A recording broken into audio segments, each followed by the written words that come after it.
જી, હમણાં મેં સોશિયલ મીડિયામાં સાંભળ્યું કોઈ રાજનેતા છે એ બકવાદ કરી રહ્યા છે, કલાકારોને જીમફામ બોલી રહ્યા છે, એવો ખરાબ શબ્દો વાપર્યો છે જે શબ્દો હું અત્યારે બોલી નાખું. તો એ રાજનેતાને વિનંતી કરવા માંગુ છું કે આ બોલવામાં જરા ભાન નાખો, તમને બોલતા પહેલા આવડતું નથી. કારણ કે કલા જગત બહુ મોટું છે અને કલા જગત જો તમારે વાયા પડજો તમારા પાટિયા પૂરા કરી નાખશે. એટલે મહેરબાની કરીને બધા કલાકારને તમે હરખા ના ગણશો. તમને કોઈ કલાકાર ન ગમતો હોય ને ભાઈ, તો એનું નામ દઈને બોલો એટલે ખ્યાલ આવે. તમે તમારામાં જો તાકાત હોય, હિંમત હોય, તો જે કલાકાર તમને ન ગમતો એનું નામ દઈને બોલો ને. બધા કલાકાર તમે હરખા કેવી રીતે ગણો છો? સનાતન ધર્મને હાચીને બેઠો છે કલાકાર, સંસ્કૃતિને હાચીને બેઠો છે કલાકાર. કલાકાર હાલતું પાલતું છે નહીં. હું પણ કલાકાર છું, હું પણ મજાક મસ્તી કલાકારોને સ્ટેજમાંથી કરતો હોય છું હાસ્યમય, એ વાત અલગ છે. પણ હું કલાકારને ગેરવી દેવા જોઉં તો કલા જગત મને પણ ચોથી નાખે.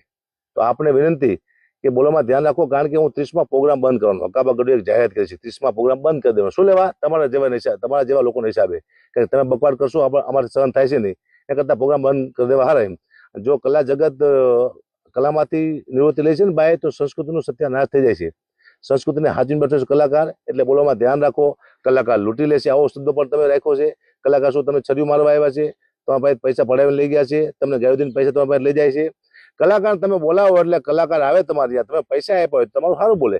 કોઈ પણ સમાજ અમને કલાકારને બોલાવશે, પૈસા આપશે એટલે એના બે શબ્દ અમારે સારા બોલવા જ પડશે. કારણ કે અમને પૈસા આપ્યા છે, બે શબ્દ સારા બોલવા જ પડશે.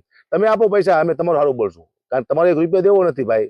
રાજનેતા તમે જેવો હોય, તમને ઓળખતો નથી તમે કોણ છો. એ તમારે 1 રૂપિયા દેવો નથી, તમારે બોલાવવા નથી, અને પાછું અપેક્ષા રાખો કલાકારને ખરાબ કહો. તમે શરમ આવી જોઈએ. આવા ખરાબ શબ્દ તમારે ન બોલાય. અને જાહેરમાં તમે આવા શબ્દ બોલો છો એ દુઃખદાયી શબ્દ છે. કલાકાર જગતમાં બહુ મોટો એક ઝટકો વાગ્યો છે. કલાકાર બધાએ તમને નફરત કરવા માંડ્યા છે. એટલે હરેક સમાજમાં કલાકાર છે. આ બધા સમાજો તમે અપમાન કર્યું છે, સનાતન ધર્મનું અપમાન કર્યું છે તમે. એટલે બોલવામાં જરા મર્યાદા રાખો. કલાકાર આવું તમને કહેવા માંગે છે. જય હો.